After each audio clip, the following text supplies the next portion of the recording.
We have a young up-and-coming author from Olathe. We do.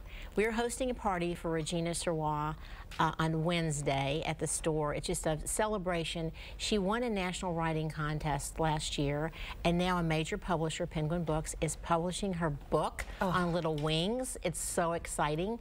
And you know what I like about it is, first of all, it's a very it's not dystopian. It's not dark. It's not about war, you know. But it's about strong young women. It's a book that both young women, teenagers, and mothers can both read. And I think it would be fun to read it and talk about it together. But it's about family. It's about a young teenage girl who finds out that there's a secret in her family, which of course all families have secrets. They do. But she starts investigating that. She finds out that she has an aunt that she never knew. But more than that, it's a love story, but it's also, Regina has done a love letter to classical literature. And what she wants to do is draw this generation into classic literature and poetry so that they see that the lessons are the same. They're just as relevant today as they were when they were written anytime.